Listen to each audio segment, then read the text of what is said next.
your time and your presence, and we'll go ahead and get started. This afternoon, we are honored to have with us our facilitator for our School to Prison Pipeline session of Get Engaged Wednesdays. Bacardi Jackson is a senior supervising attorney for children's rights for the state of Florida and the managing attorney of the Miami office for the Southern Poverty Law Center. Bacardi grew up in Memphis, Tennessee, which then was a city deeply divided along racial lines. Her mother, Suzanne Jackson, a lifelong human and civil rights activist who successfully lobbied Congress to take its first ever stand against apartheid in South Africa, was the principal organizer of the 1967 Pentagon demonstration to end the war in Vietnam. Her father, Reverend James Bevel, was a freedom rider and a leader in the Nashville student movement, SNCC and SCLC. Bacardi earned her AB from Stanford University and JD from Yale Law School. Bacardi has always been an active steward of her community, serving as pro bono counsel for several nonprofits and serving on numerous local, state, and national nonprofit boards, including the National Association of Minority and Women-Owned Law Firms, Leadership Florida, and the Community Foundation of Broward. She currently serves on the boards of Broward College Foundation as the chairperson, the Stanford Alumni Association, and Women in Distress. Bacardi is also the mother of 3 school-aged children attending public schools in Broward County, Florida. We welcome you, Bacardi, and please help me, everyone, to welcome Bacardi as our facilitator for today. Thank you. Thank you so much for that introduction, and thank you so much for having me to have this conversation today. It is indeed an honor and a pleasure to be here with you. These are issues that are near and dear to my heart, both because of the work I do, but also because of my most important role, which is as a mother of 3. So I'm going to share my screen and talk to you a little bit about the work that we do here at the Southern Poverty Law Center.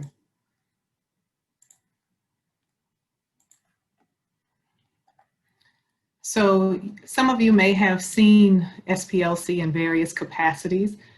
The group that I work with, the sub-team that I work with, which is the Children's Rights Practice Group, is part of a larger group of our Florida office. We have in normal circumstances, not in COVID, we have 2 physical offices, one in Miami and one in Tallahassee. And we focus on 6 practice areas. Children's rights, again, the area that I work in, but as well as criminal justice reform, economic justice, immigrant justice, and I keep switching the wrong thing. Immigrant justice, as well as LGBTQ rights and special litigation, which also includes hate crimes and hate speech and other kinds of litigation that comes out of that, and voting rights. So you may have seen, for instance, the criminal justice reform group works on a No Child Left Behind campaign. For those who may have been with us last year, my colleague from that group spoke as well. We focus in economic justice. For instance, this year we're working in the legislature on minimum wage. Our immigrant justice group works on trying to make sure folks are not criminalized and aren't being detained, with children and families being separated. And we've done some work, for instance, in the Ahmaud Arbery case with our special litigation practice group. And you've probably seen some of the work about returning citizens in Amendment 4 that our voting rights group works very hard on in the state of Florida. This is the small but mighty children's rights team that works in Florida. And we are actually part of a larger children's rights team across our 5 states. I am the managing attorney for the Miami office, but also the senior supervising attorney for children's rights. Catherine Dunn, who is our regional policy analyst, actually sits in Georgia, but she works very hard with us here in Florida, along with another policy counsel who sits in Tallahassee, Carrie Boyd. And then Sam Boyd is a senior attorney, and Yasmin Sharifi is our outreach paralegal. We would all be happy to hear from you and discuss any of these issues that we're talking about today, and would welcome you to contact us at any time. In the Children's Rights Practice Group, we have focused on 3 priority areas: the school to prison pipeline, educational equity, and access to mental health services. And in doing this work, we have an integrated approach in our campaigns, which include litigation, public education and outreach, and advocacy. And these tools are all very important and feed into each other. So that's why we have the arrows going back and forth. Sometimes our litigation work comes out of the advocacy work that we do in the communities and we learn of issues. And sometimes we bring litigation based on the policy work that we have come across, and we'll touch on some examples of those. But before I tell you more about that work, I just want to tell you the why. Why we do this work is we believe it is core to how we can stop intergenerational poverty and the systemic oppression that currently exists in our nation. So to our first priority area, which is the focus of this discussion today, is stopping the school to prison pipeline. And you may hear that term thrown around a lot without realizing just how many ways that pipeline operates. It can include school arrest and referrals to law enforcement, which is probably what most people think of, but also exclusionary discipline practices or the disproportionate application of school discipline generally. You may not be surprised to learn that those things don't fall evenly in classrooms. Due process denials, hostile school climates like militarized settings that ignore traumatic triggers like violence or the constant threat of violence by adults with authority and power over children. Constant live surveillance, which can have an impact on immigrant families, impact the school climate and environment, and it might chill the actions and association rights of students. So all of these things can lead to the school to prison pipeline, and it's actually even broader than that, which we'll talk about. School to deportation pipeline or school to institutionalization pipelines are also very real.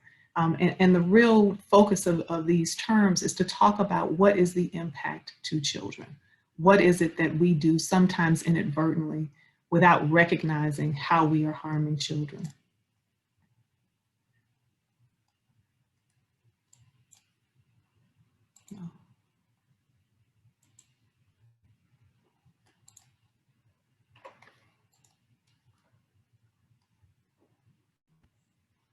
I'm sorry, I just had a glitch that cut me out. Can you see the screen? Yes, okay, great. The tragedies across our nation and specifically in Florida have created the backdrop for this law and order school climate that has arisen. In 2018, our legislature created the Marjory Stoneman Douglas High School Public Safety Commission. And interestingly, of this commission, 6 of the 16 commissioners, 6 of them are current law enforcement officials, including the chair and vice chair of the commission. Several more have law enforcement backgrounds. It includes only 1 mental health professional. It has no voting members who are people of color, no known advocates or representatives for people with disabilities or from the LGBTQ community, no current educators, and no current or recent students. And most notably, considering the climate in which this arose, it omitted any of the recent graduates or founders of March for Our Lives. And why does this representation matter? It's because the burden of the security theater, which is what we name a lot of these policies that has come out of the commission's recommendations, don't have an even impact. And all of these voices are critically important when designing policies that can impact people differently. In 2019, you may recall there was a Senate Bill 7030 that ultimately became law. And out of that bill came a number of provisions, including one that requires local sheriffs to assist school boards with establishing guardian programs, where the school boards elect to do so. Previously, it had been at the discretion of the sheriff. It removed a prohibition on individuals who exclusively perform classroom duties as teachers from participating in the guardian program. And that was widely reported as authorizing the arming of teachers. We dispute that and in fact still have ongoing litigation. that is even a legal proposition in Florida under other existing statutes that prohibit anyone but law enforcement from having guns on campuses. But that's how it's been largely reported and enacted by many school districts. It also expanded the anonymous reporting by requiring promotion of a suspicious activity reporting tool. It promoted school hardening and harm mitigation. A school hardening and harm mitigation work group was convened. Expands the data shared, integrated with law enforcement to now include social media posts, mobile suspicious activity, school environmental safety incident reports.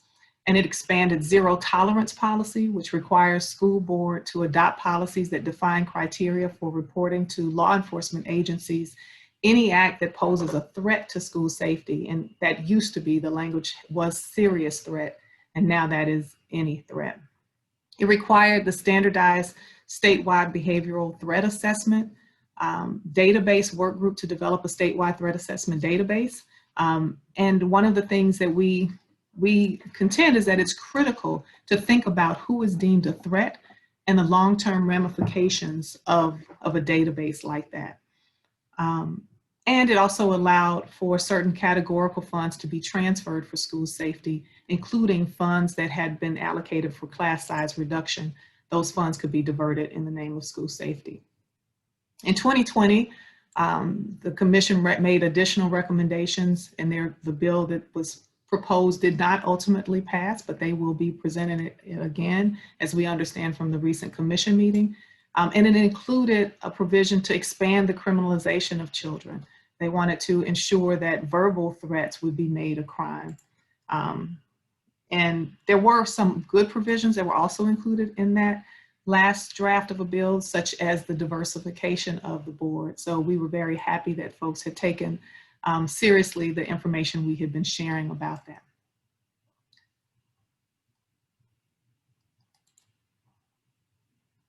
Oops, sorry.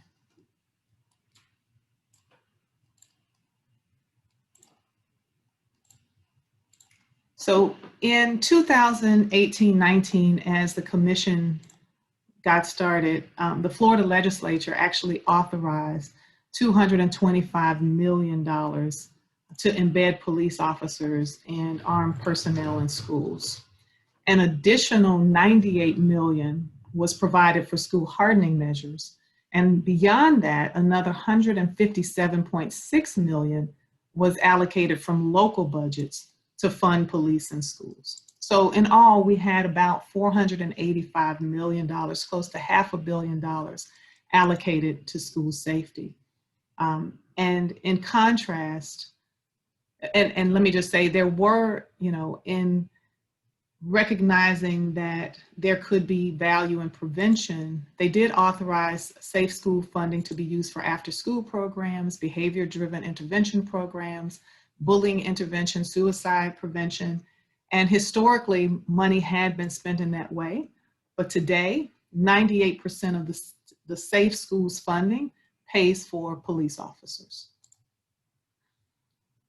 So we contend we don't have a monies problem, but a values problem, because at the same time that we can find $500 million for police officers and school safety, we spend only $69 million on mental health. And also at the same time, Florida has one of the worst per pupil spending in the entire nation. And its overall school funding has remained largely stagnant over the years.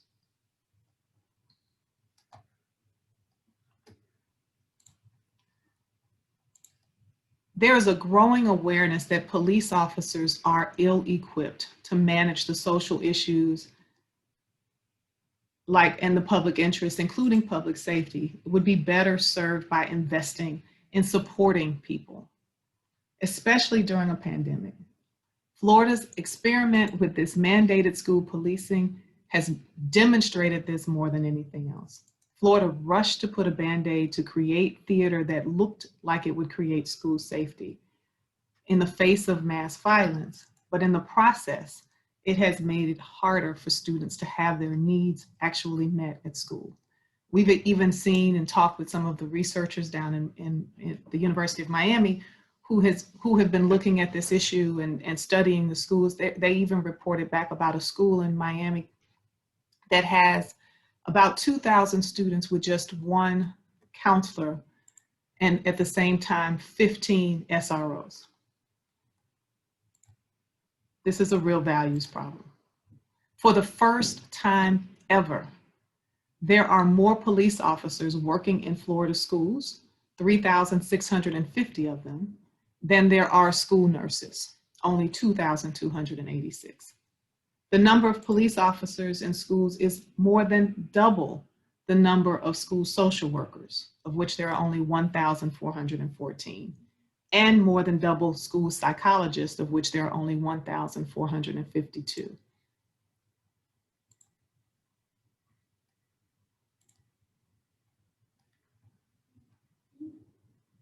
So as you can see, no school district has met the industry standards for the number of students to be served by a single student support professional. School counselors are recommended, as you saw, a ratio of 250 students per counselor, but the Florida average ratio is 461 to 1.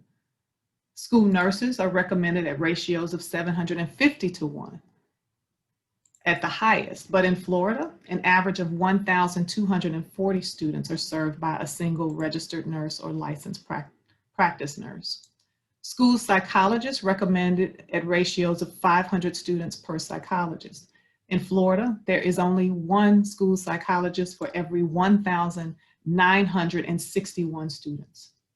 So like school counselors, social workers in schools work best with caseloads of no more than 250, but Florida has only one social worker for every 2,013 students.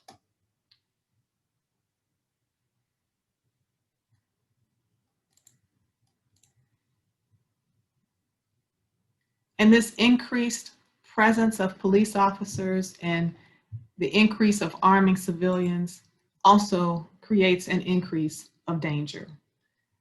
I don't think we have seen the full force of what the impact may be, especially when you think about how Florida also has stand your ground laws and what that does to our culture and climate as it relates to the use of guns. So as you can see, there have been a number of reports around the state and indeed around the country where we have had incidents that were unnecessary, that were created by the presence of guns in schools. And as I've mentioned a couple times, this effect does not fall evenly. Studies show that putting more law enforcement in school is associated with putting more students into the criminal justice system, even for low-level disciplinary infractions. And that impact is not even. Black students, 15% of the total enrollment of public schools across the country, but 1/3 of the students referred to law enforcement. In Dade, Black students are 20% of the enrollment, but 1/2 of all the arrests. Disabled students are 12% of the enrollees, but 25% of the referrals to law enforcement, 75% of the students who are physically restrained, and 58% of the students who were placed in seclusion and involuntary confinement. In addition to the serious disruption to a child's life and education, arresting a child has serious long-term impacts. In Florida, juvenile records are not automatically expunged until age 21 at the earliest. Some remain until age 26. So these records are considered in a young adult's first applications for a job, to further their college or fund their education. Juveniles who have been arrested are also less likely to graduate high school and to go to a secondary school, and more likely to be arrested in the future, and more likely to be incarcerated as an adult. What are the other impacts of some of these policies? We've also seen impacts as it relates to chilling speech, discussion, and debate. And oftentimes we take for granted and run over children's First Amendment rights, or their rights that we assume adults should have, but we don't often honor those rights for our children. And it creates a climate that makes our schools less safe. When you have a climate of trust, when you have a climate where students feel comfortable with adults, those are the climates that are the most safe. It also chills the association oftentimes for LGBTQ students. If you have cameras and 24/7 surveillance, students who haven't come out to their parents may fear their associational contacts with other students. They may fear being caught on camera or that information being shared. What happens with video recordings is still questionable in many instances. Who can have access to that? And also it chills the education for immigrant families. As I mentioned, the school to prison pipeline can also be a school to deportation pipeline. As we have been talking about, the MSD Commission has been recommending 24/7 live feed surveillance. What does that mean for an immigrant family? A trip to visit a school teacher can all of a sudden mean deportation. What will that mean for the immigrant children who are growing up in our community, who may not, as a result, finish or go to school?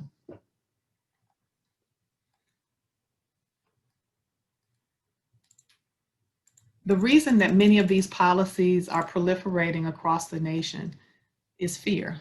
And it's understandable fear. I'm a mother. I understand the fear and the worry that goes with these kinds of news reports. But we are attempting to challenge the dominant narrative that has allowed the reaction fear-based approaches to take hold without looking at evidence, without knowing whether or not they are actually effective. What we have seen and what the evidence shows is the school hardening procedures have little to no effect on crime occurring at school. And at times it can increase the fear and anxiety within school settings, which can also increase the levels of violence and harm. There is little to no research to suggest that armed SROs prevent mass shootings. Armed officers failed to stop attacks at Columbine, Virginia Tech, and Parkland. And the fact of the matter is our schools are still the safest places in our communities for our children. In 2018, the Washington Post reported that the statistical likelihood of any given public school student being killed by a gun in school on any given day since 1999 was roughly 1 in 614 million. In contrast, over the course of a life, about 1 in every 1,000 Black boys and men can be expected to be killed by police. As a mother of Black children, I can tell you, I am much more afraid of police swarming my child's campus than I am of the threat of a mass shooting.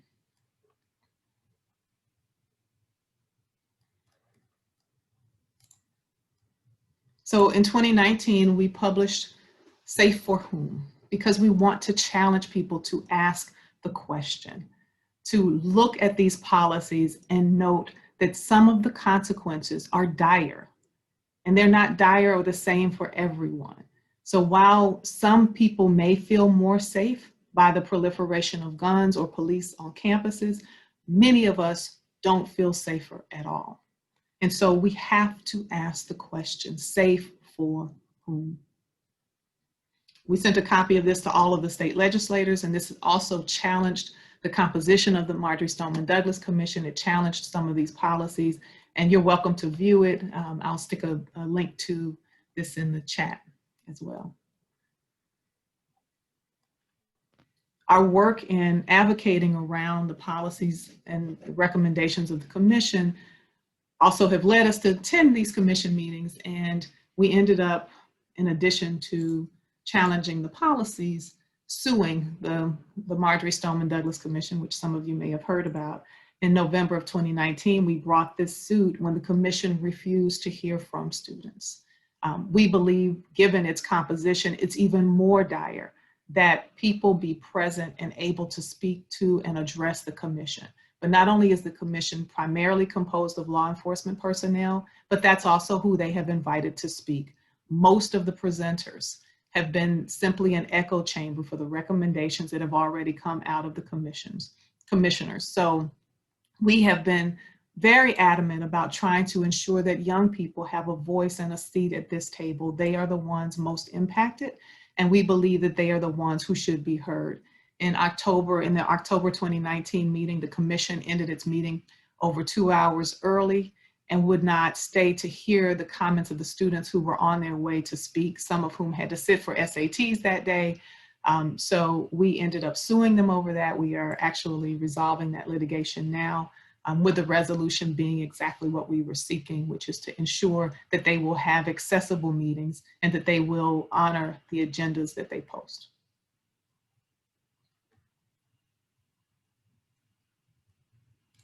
And we recognize very much that the current climate, not only the climate that has come out of the fear, but the climate that has proliferated across the state is putting our teachers in a real quandary.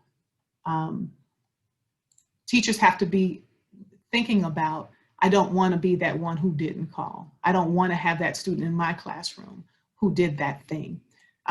We're in the midst of seeing, you know, a grand jury being convened to challenge people, to even press charges criminally against individuals. So we recognize this is a real quandary. And that's one of the reasons why we really have to change this climate.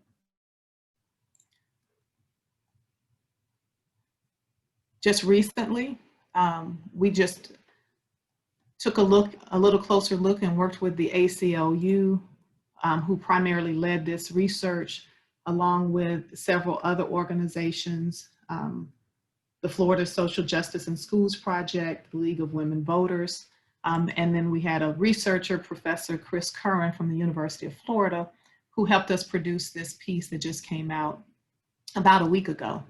And it's hopefully something that we'll be able to share broadly with the legislators as the session convenes, to talk about what is the real cost of school policing. As I mentioned, as we move to these zero tolerance kinds of places, that leads to the school to prison, deportation, and institutional pipelines for normal and adolescent children. And I think we would all agree, these are no places for children. During the 2018-19 school year, the number of youth arrests at schools increased by 8%, while the numbers of youth arrested in the community outside of schools continued to decline by 12%. That's a consequence of more policing in our schools.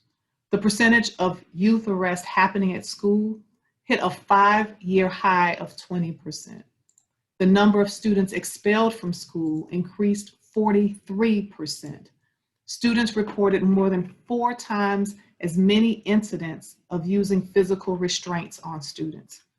Police officers arrested elementary age kids 345 times, including the arrest of a 5-year-old and 5 arrests of 6-year-olds during the 2018-19 school year. An analysis of Florida's experiment with school policing illustrates that the school policing mandate has only increased negative outcomes for our students. And this leads me to our next priority area, which also touches on the school to prison or institutionalization pipeline, and that's access to mental health services. A phenomenon that happens in Florida, again, like no other state that I've seen or that we've been able to identify as we've talked about this across the nation. There is an alarming trend at which children are involuntarily committed to mental hospitals in Florida under the Florida Mental Health Act, known as the Baker Act.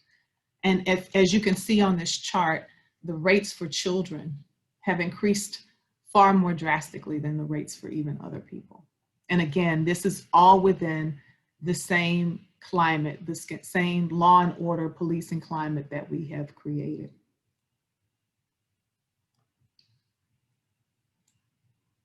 And this trend, you can see, correlates to the events that have happened in our nation. The trend of Baker Acting our children has gone up with the incidents of Virginia Tech, with the Sandy Hook Elementary Massacre, with the Orlando Post shooting. All of these things have led to greater Baker Acts. In fact, In 2017 and 18, we Baker Acted 36,078 children in our state. A lot of these children are children with emotional and behavioral disorders who should not even be subject to the Baker Act under the terms of the statute. Indian Ridge is an example here, is a school that is supposed to be for children with developmental disabilities. They had 74 Baker Acts with a population of only 111 children from 2016 to 2019. Again, these are children who should not even be subject to being Baker Acted. There are other interventions, there are other kinds of things that can be done and should be done according to their IEPs. Also, kids who just express ordinary sadness have been Baker Acted. And it's incredibly traumatizing for children. Sometimes people are trying to use this benevolently because they believe this might be a way to get mental health services for a child. But the children who experience Baker acting are literally handcuffed, oftentimes taken away in the back of a police car. And they are taken to facilities where they are not allowed to see or talk to their parents, sometimes for 72 hours. And we are talking about even little children as young as 6 years old. It's incredibly traumatizing. The same as an arrest would be. I had an opportunity to talk to Kaya Rowe's grandmother, and you may remember Kaya Rowe, who was the 6-year-old arrested in the Orlando area. And her grandmother described to me how when they took her back to school after she had been arrested, and this was an arrest of a child who had a sleeping disorder, which caused her to have a tantrum in school, and for which she was arrested. When they took her back a couple months later to get her back to school, Kaya literally clung and held to the seat in the car, and they could not pull her out because she pulled up to her school and saw a police officer. This is incredibly traumatizing to our children. We have seen an 8-year-old who came to our office who was told by the school his mother had to voluntarily Baker Act him, or he could not come back to school. And this was a child who had experienced homelessness and who was going through all kinds of other things. And the reason for him being forced to be Baker Acted, as an 8-year-old, he walked up to his best friend. His best friend had taken his toy and he said, "I'll kill you." Jokingly, or maybe not jokingly, but it was his best friend. Within 15 minutes, they were playing again. And the next day, his mother was told she had to voluntarily Baker Act her child. This is not something that we can continue to tolerate, the kind of trauma that is happening to our children. And then finally, I want to just touch briefly on our third priority, which is eliminating education inequity, because it feeds into and touches on this issue of how we are allocating our resources.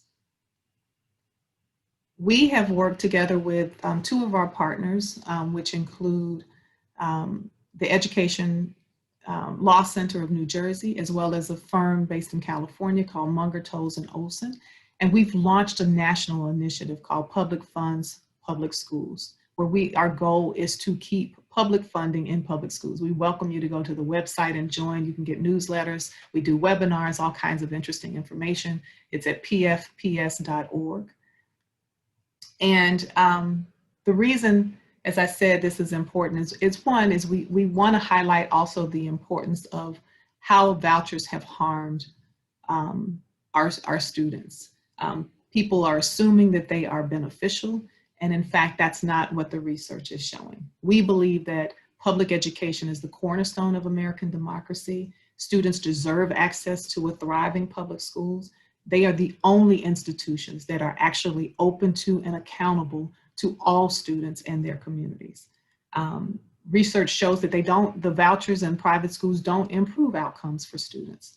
Oftentimes people think that they do, but in Florida, for instance, there's not even a way to compare them. They don't even have to be subject to the same standardized test. And parents are often sold on whatever the marketing is of those schools. I am a mother who had children in private schools initially and was surprised to learn when we got to public schools that they were behind. So oftentimes there is a myth, there is marketing, and parents don't even know what they don't know. Students using vouchers often fare worse academically than in public schools. They undermine public schools. They increase segregation. We still live in a nation where if a white parent wants to send their child to a mostly white school, they can choose to do that by virtue of this dual system of education that we've allowed to exist.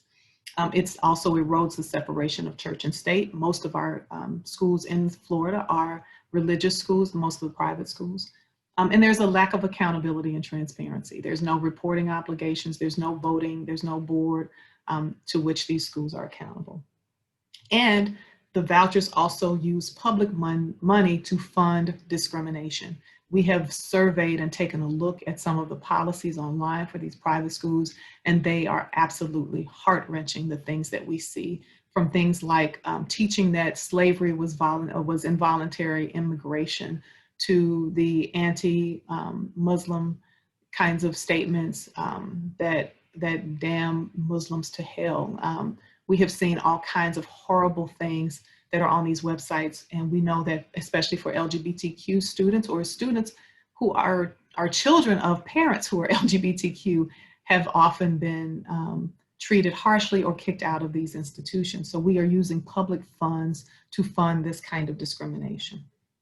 And in Florida, again, we stand out in the nation more than any other state.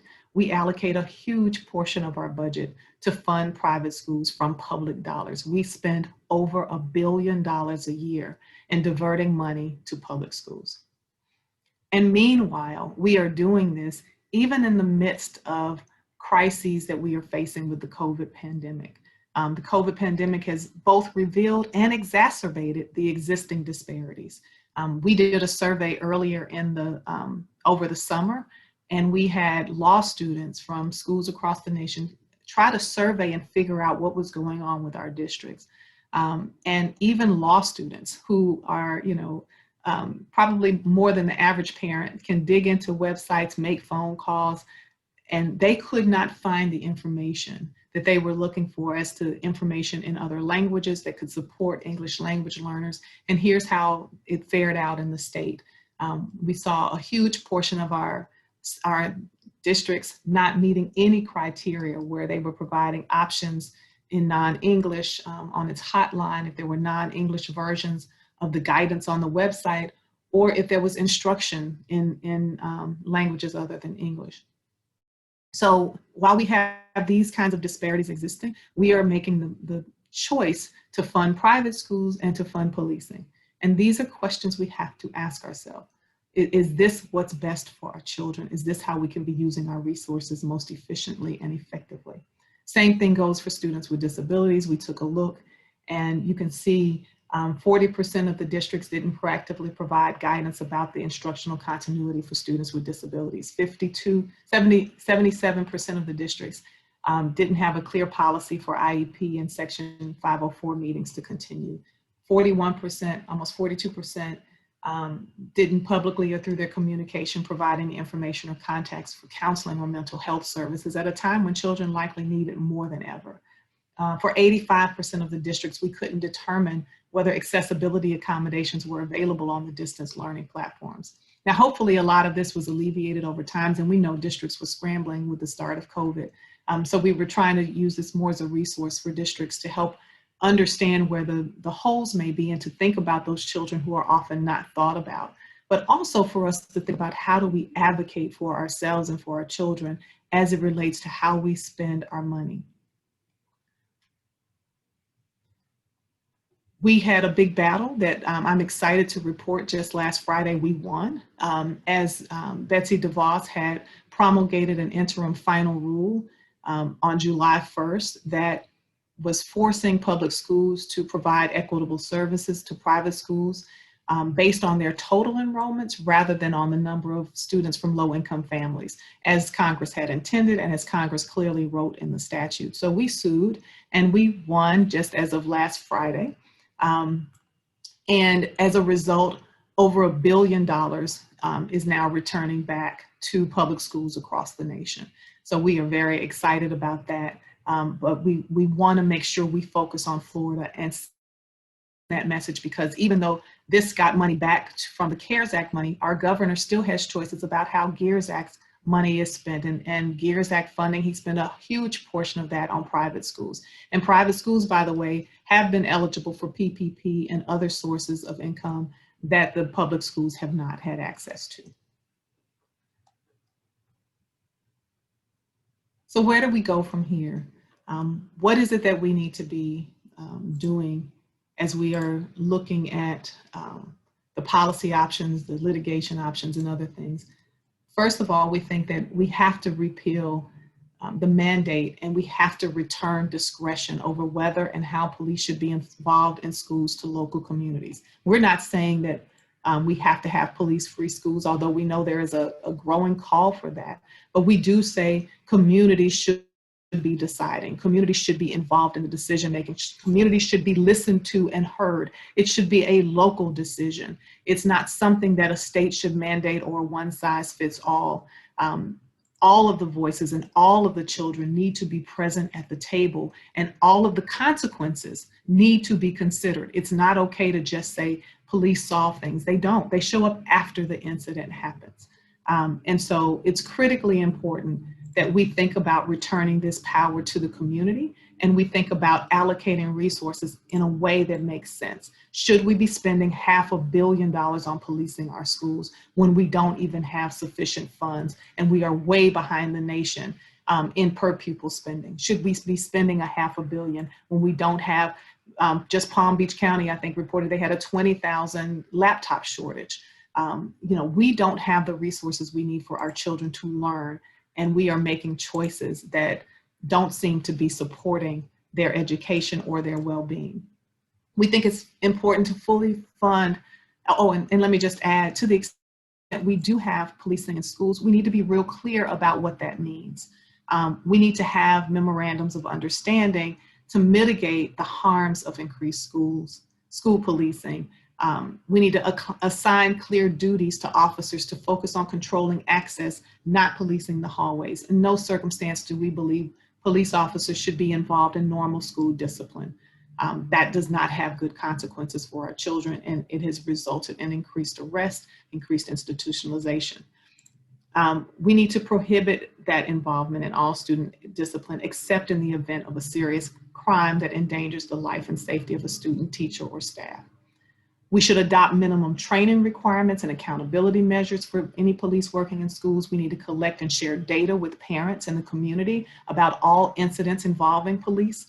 I was sad to participate in a focus group with Black girls in Miami-Dade County because we had heard there was an epidemic of girls being harassed by school resource officers. And we were sad to find that was indeed the case. This is not something our girls should be going to school to deal with. We have school resource officers, some of them themselves just out of high school. And that's not something our girls should be facing or be afraid to report, as many of them said they were. They said they didn't even know who to go to for help because they felt like they would get in trouble for even raising the issue. We need to allow our parents, if we want to arm people in our schools, we need to allow our parents to opt out of that option. I don't let my children go to a home with a gun. I don't want my children in a classroom with one. We need to adopt a minimum age of arrest. In Florida, you can be arrested at 6 months of age. We don't have any minimum age of arrest, and we did introduce legislation last session to try to get that done, initially suggesting it should be at least 12. There was some amendments that moved it down to 7, and our state legislators still couldn't agree on that we should not be arresting 7-year-olds and younger. That to me is a travesty, and we need to continue to push to make sure there is a minimum age of arrest in Florida. We again fall behind many other states in that regard. We need to decriminalize normal adolescent behavior. We understand it can be hard. I know I have 3 children. It can be hard some days, but it does not mean it's criminal conduct. If I had grown up in this era, I don't know that I would be here today. I don't know that I would have escaped the school to prison pipeline. We have to adopt significant limitations on the use of force against children, the use of handcuffs to restrain them, and the use of police cars to transport them. Children should not be treated that way. The effects are lasting and could change the course of their lives. We need to adopt student codes of conduct with consequences that are clearly outlined for specific behavior that limit the involvement of law enforcement to those situations that pose immediate and severe safety risk. Adopt effective discipline policies and practices that teach and reinforce positive behavior. Increase the employment of student support staff. We know teachers are strapped and don't have the supports they need. We need the funding to support the students in the schools, and teachers need those resources at their disposal, not just SROs. Educate teachers and staff to effectively manage classroom behavior and decide when it's appropriate to call the police and when it is not.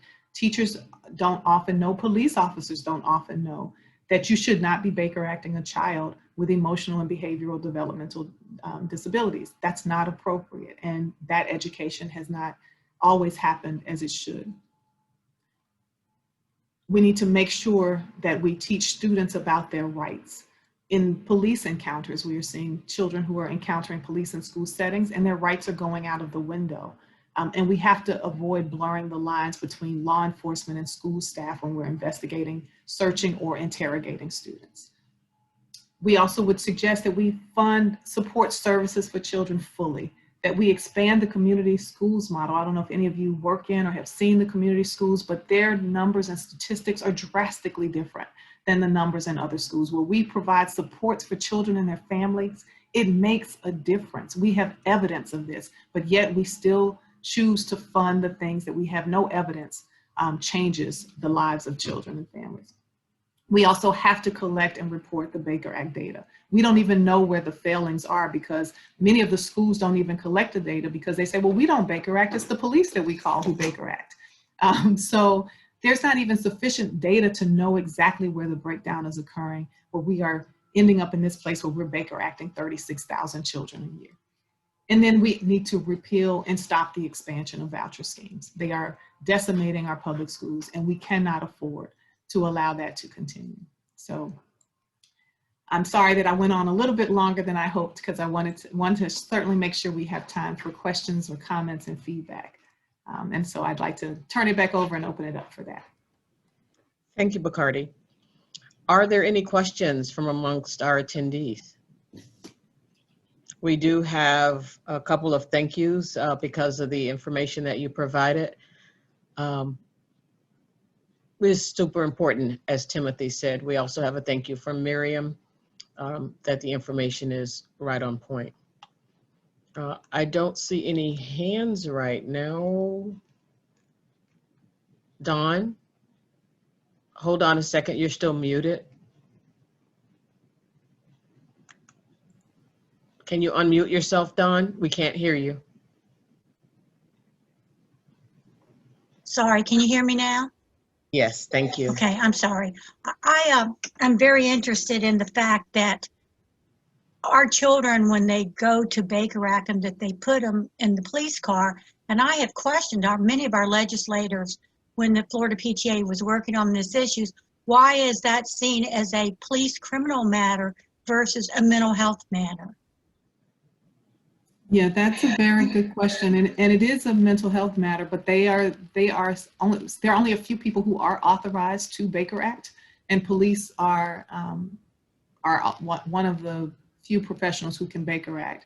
The problem is that we don't have the mental health professionals on hand to make the proper assessment, and so in frustration or when folks don't know what to do, they call the police, and the police, their position is, once the school calls them, they don't have to make an independent assessment. They can rely on the school calling them. And so nobody takes responsibility for this. The school says, well, we didn't know what to do, we called the police. And then the police say, well, once the school calls us, there's adequate probable reason for us to go ahead and Baker Act these children, and then they get transported by police. There are mental health transport units that could be called, but they aren't accessible everywhere. And there have also been cases where children are Baker acted even over the recommendation of the mental health professionals who are on hand. And that's problematic. Parents haven't had the right to be called or even informed first. And sometimes when parents have been willing or have been present, they've had their children still Baker acted over their objections. So there are many, many breakdowns in this system. And one of those is definitely overusing the police in the transport of children. Thank you, Bacardi. Thank you for the question, Don. I'm going to call on Timothy next. He has a question. Timothy, can you unmute yourself? I have done that. Thank you. I was just curious what resources there are. We had an incident where we felt like our son was over-policed and didn't know what to do about it. Like, can we go to the county? Who can we go to? You know, it really depends on what has happened. Unfortunately, there's not always a legal solution for everything. So even when injustices happen, we can't always sue. But to the extent, you know, at the Southern Poverty Law Center, we look for trends and patterns, and we try to bring cases that are impact litigation cases that affect a lot of people. But there are also people who bring individual cases. Sometimes legal services organizations may have resources to help do that. Sometimes you can have a civil suit and hire a normal civil attorney who would have an incentive to bring it if there's some damage that they can, you know, make a tort claim about. So I think maybe that's a misunderstanding of my question. So I don't think a lawsuit in our case will help my son. It'll probably make it worse for him to have to go through all that. No, we were just looking, you know, how can we basically file a complaint against some of the people who were involved and just let people know that we thought it was wrong.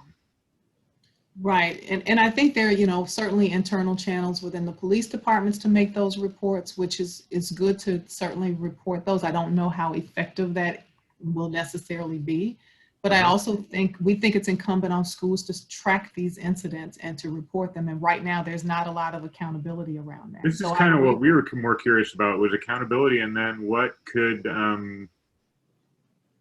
So our son missed a lot of school because of what happened, and we were just curious. He was never given a chance to make it up. It's really hurt him. Right, and there could be also a due process violation.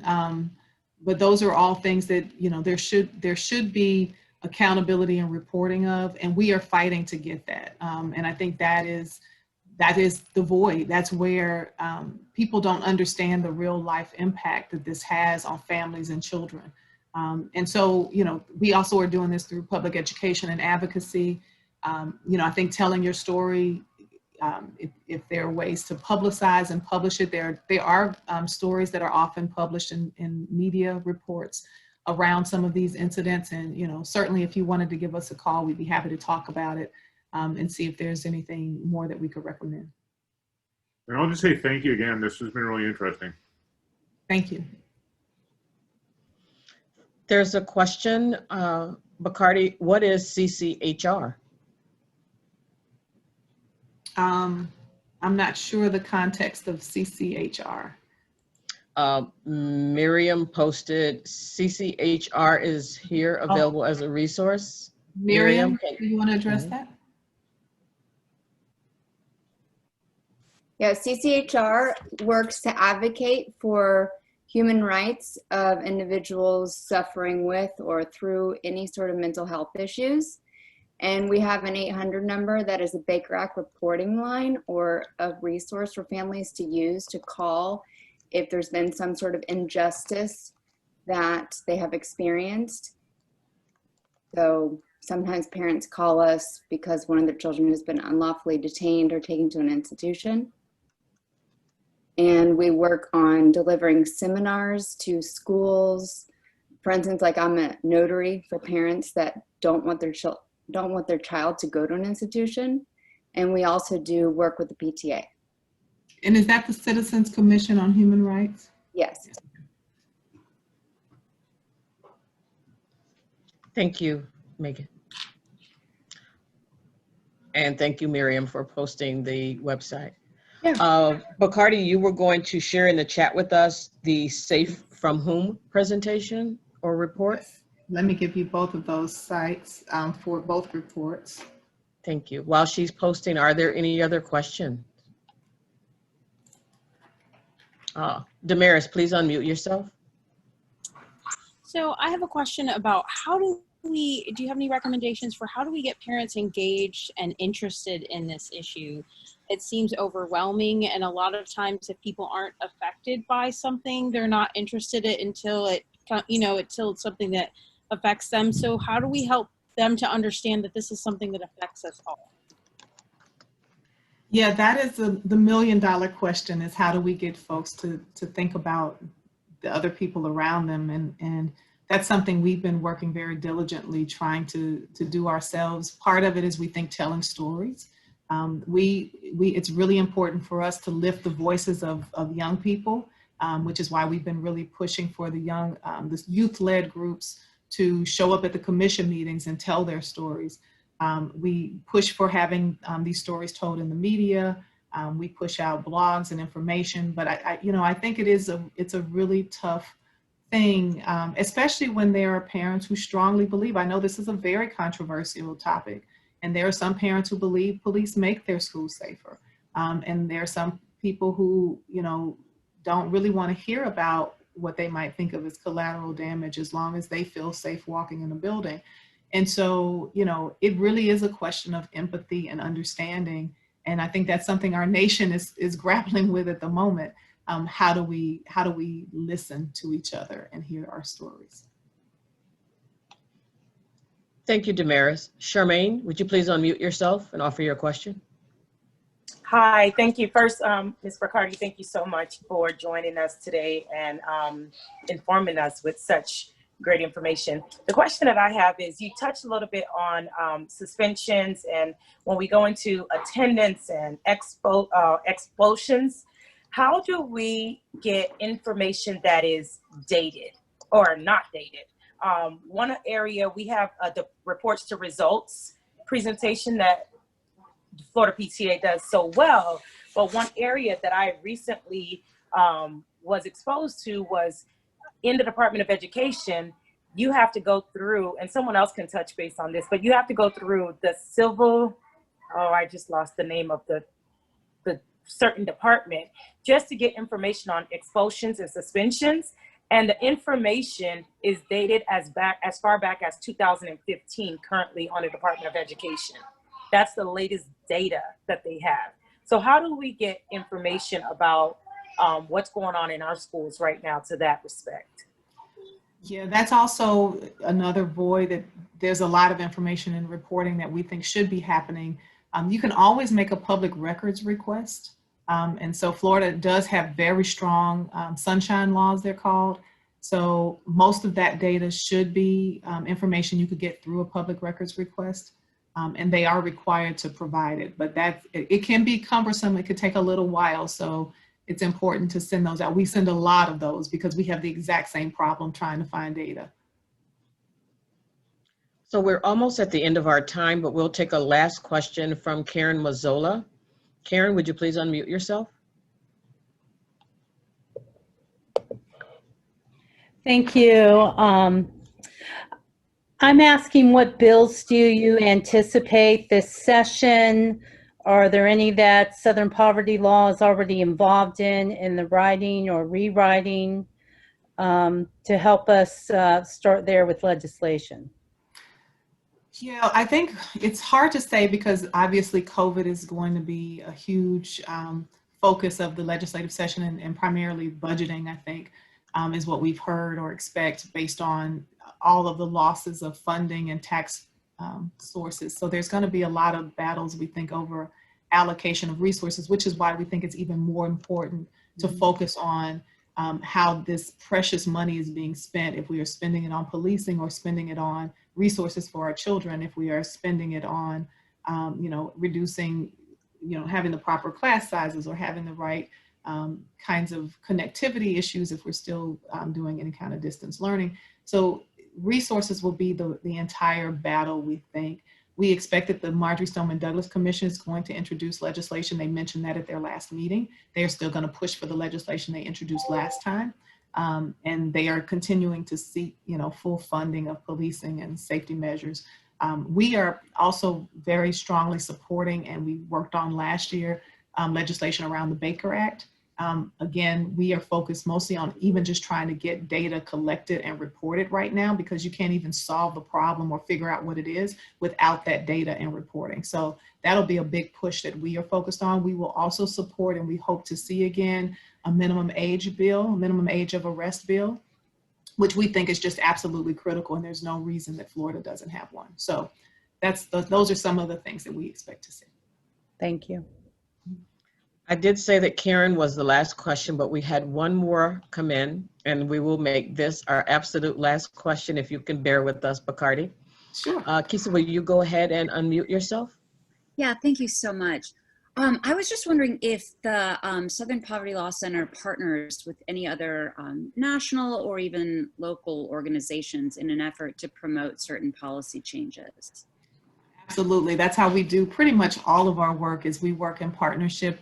We want to be community driven in the work that we do. So we take our direction from what we hear from folks and what our partner organizations are working on and what they're hearing, because we don't often do a lot of direct services work, which means we don't represent just individuals in their cases, but we work with a lot of people who do.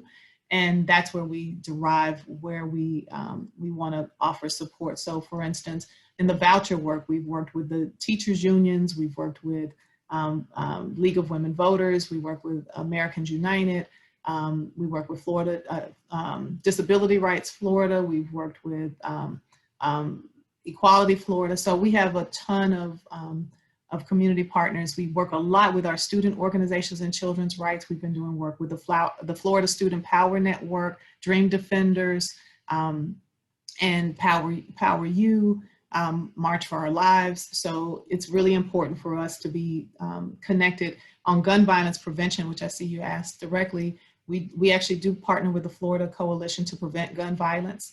And we worked with them a lot on trying to stop the legislation that was purporting to arm teachers. So yes, we very much work in coalition and welcome that kind of partnership. Wonderful. Thank you so much. Oops. Thank you everyone for joining us today. Bacardi, thank you for your time and for all of the wonderful information that you shared. For everyone who is on the Zoom meeting, the presentation will be shared on Florida PTA's website as well as on our Facebook page. And now I'd like to offer our president an opportunity to do closing remarks. Good afternoon, everyone. Who needs a deep breath? Pretty powerful stuff. Thank you very much, Bacardi. I think the slide that hit me the most was when you said Indian Ridge, because that's my school right on the street from me, and we live it every day. And until you're in it, I don't think you fully understand sometimes the impact that it not only has on the children, but the surrounding children as well. So thank you very much, not only for your time today and sharing with us, but your continuous efforts. And we look forward to hearing more information and providing those resources to our families and communities. To everyone that attended today, thank you for joining us and taking the time out of your busy schedules on this very important topic. We look forward to bringing you more webinars on Wednesdays, and we hope you find them resourceful, valuable, and impactful. Thank you, Carolyn, for leading this, and for everyone leaving us at the end of this. Have a great day. Thanks, everyone. Goodbye. Bye-bye.